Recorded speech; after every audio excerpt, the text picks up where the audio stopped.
Eat each one, but I want that you describe each one. Even if I already know what they are? Yeah. Okay, cool. So I want that you describe flavors, characteristics, properties.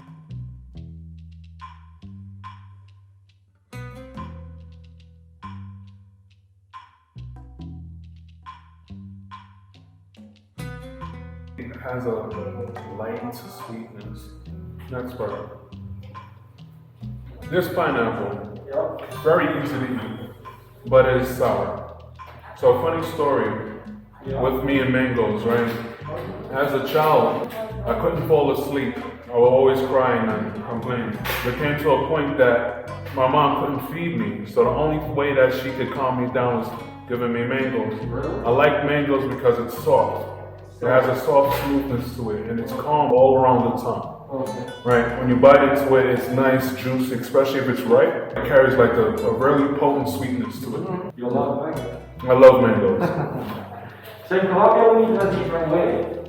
We, most of the cases in a green way, Okay, with salty and lemon. I noticed that.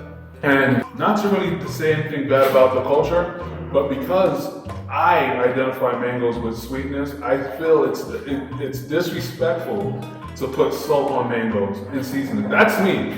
Yeah. Can you explain to me why in your culture that salt and seasoning is added to the mangoes?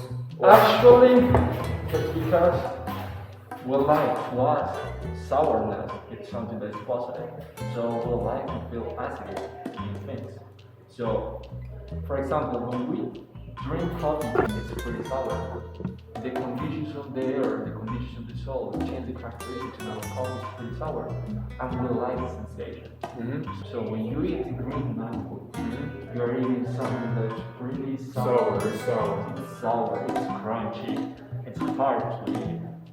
But we like to add something that could be that improve the sour, that you get the shot. So that's why we add lemon and salty. Why? Right. Because it creates inside you a weird sensation that you are something spicy inside your mouth. So even we add pepper, we add pepper to the mango as well. So you know, it's to get something strong and really sour. So punch your mouth. So that's why. And we make that, we add lemon to a lot of things, to a lot of fruits. So we add salt to some things as well. That makes a lot of sense. It depends on flavors. For example, people from England, they don't like the sourness a lot. But it depends on the culture, depends on who likes. And we really love sour. So in Colombia, we try to eat almost all fruits in the green way. Good? Good. So it's really good that you create the description because it's time to start describing coffee. So you need to create the concept in your mind to describe. And we're focused on density because as well in coffee we have different density, different values. So for you, which one has the highest density?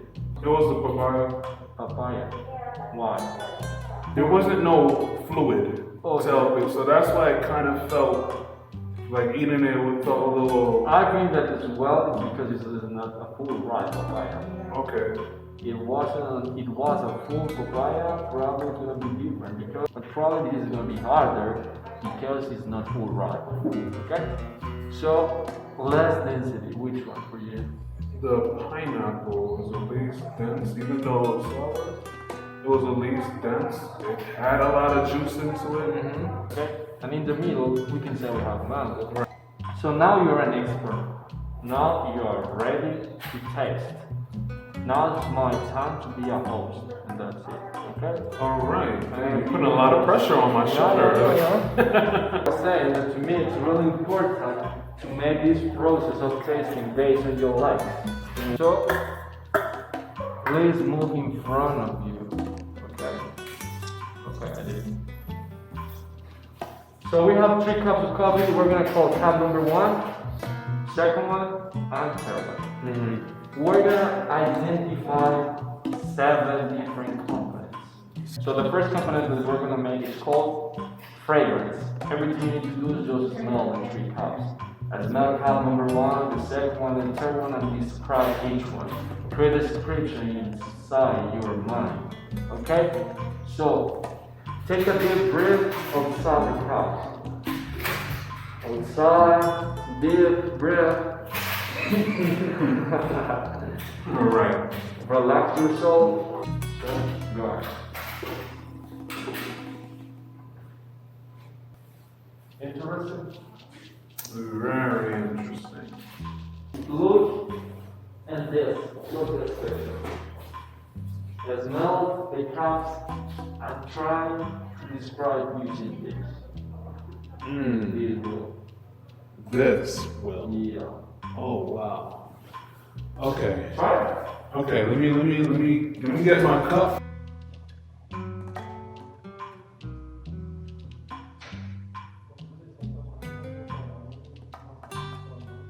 It might be a bit bitter. I could be wrong. Might be a little groundy. I'm not sure what else I can describe about it. So I'm gonna use the hot water, I'm gonna add, and during 4 minutes, you're gonna smell the cups. Okay. During 4 minutes, you're gonna don't touch table. You're not gonna touch table. For 4 minutes. Yeah, and you're not gonna move the table. Okay? Move the cup, don't move, don't touch. Okay? Alright. So, we're gonna get hot water. So, recommendation to have water to a temperature of close 90 degrees. Don't let water boil. If you let water boil, you can warm your cup of coffee. Right? You're gonna warm your cup of coffee, and you're gonna lose oxygen. So if you lose oxygen, you don't create real destruction. So pretty much you say don't boil your water. Or if you let water boil, wait about 3 to 4 minutes. Right. Or so it will kind of like kill the enzymes that make. Yeah. I get you. So now you can start smelling. Remember, don't touch. Don't touch, and I'm just gonna smell. They keep the same.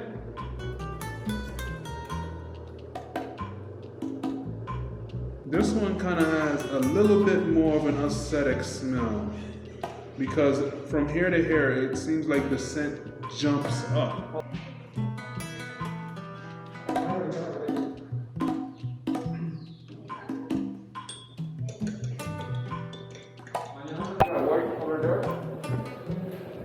You want to teach me how to make coffee? Let's get it.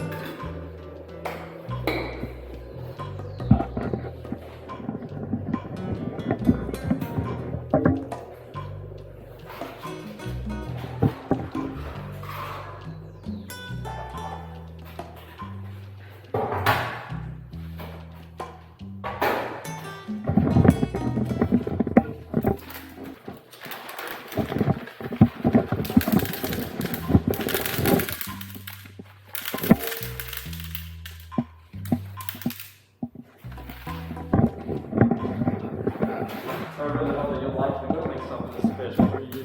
Okay.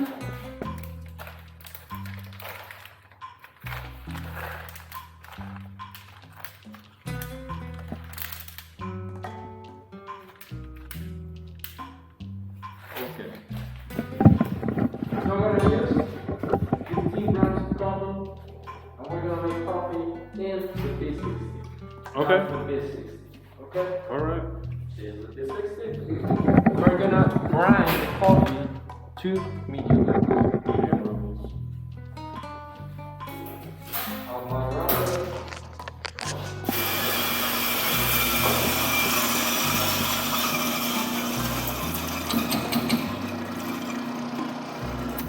And smell. That's different. That does. It's a different blend. Yeah, something interesting. We have a paper filter, so we have everything we need for our preparation. First of all, you organize the filter this way, remove this. Perfect. Perfect. Yeah, then you add the coffee inside. You try to add in a homogeneous way. And then we add hot water. Okay.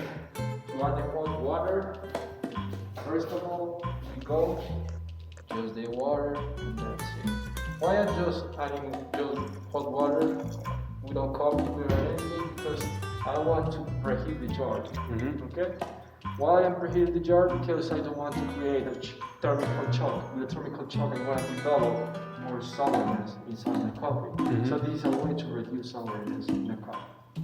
Okay? Gotcha. You preheat the jar. If you have the time, you can preheat the cups. Okay? That's why you always go to a coffee shop, coffee store, you see cups above the espresso machine in order to keep temperature. Okay. So, I'll use more water.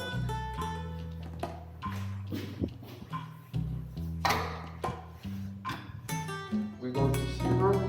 I'm using 15 milliliters and 15 grams of coffee.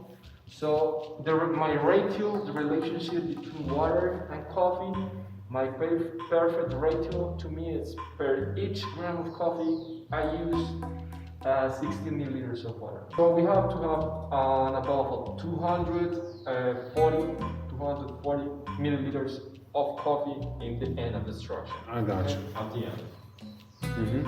So first of all, we start time. We need to have perfect time to create perfect structure. Time, and we're gonna boil water for the first time. We go to the middle and then surround. Just to cover the top of coffee filter. This process is called Apparel infusion. With Apparel infusion, we let water goes all directions inside filter, and as well coffee release gases. The gases that it owns during the process of roast.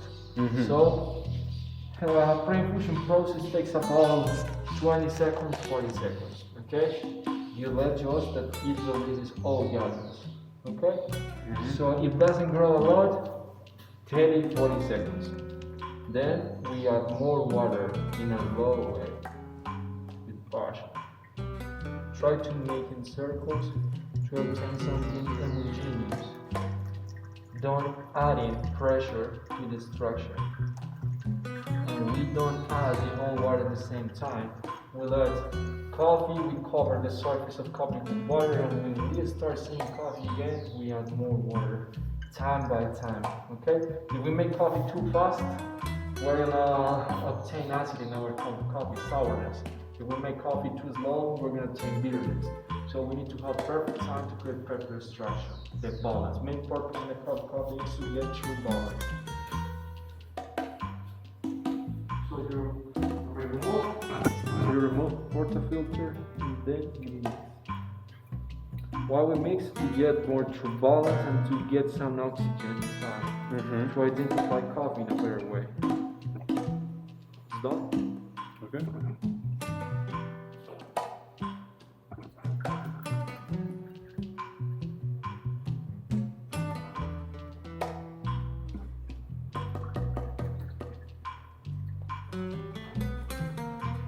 This is yours. Thank you. You're welcome. So first of all, we're going to identify aroma, and then cheers. Of course. Okay. Cheers. Cheers.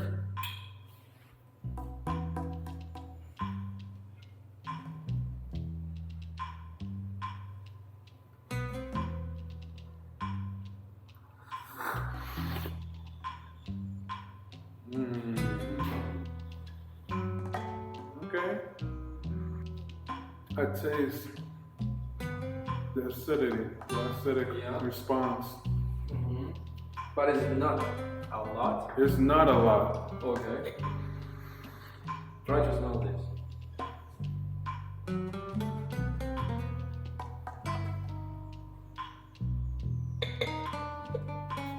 Whiny, no. What do you mean? Explain. Oh no. So try to smell this, and that's it. Tell me why you smell. Brown, something leading towards like a chocolate, a caramel, a little bit of that. Okay. Something like that. I'm the expert, right? You are the expert. You look like an expert. You have the apron, you have the whole stuff. Expert. It's not bitter. Not bitter. Not bitter. Not bitter. But the aftertaste of the bitterness comes after the pleasantness. So then it sits on the tongue after. Yeah. But it's moments after. It's not like immediately after, which is a good thing. So you can, if you're drinking and drinking, you can enjoy it. If you're not tasting, if you're tasting, the bitterness comes after. Colombian, you want to try and call me like an expert right now? Now you're an expert. Thank you very much, It was a pleasure. Louise. Thank you very much for watching this video, y'all. So don't forget, come over here, get yourself the premium tour so you can actually try out the coffee. Take it from someone who doesn't drink coffee. Learned a lot. My taste buds is going through the process of identifying a lot, and I enjoyed it. So let me know what you think in the comment section below. Like this video, share this video, comment on the screen below. Thank you very much for watching. Keep eating, or keep drinking, keep exploring, and we'll both get to you next time. Yeah. Peace. Yeah. Nate in your state.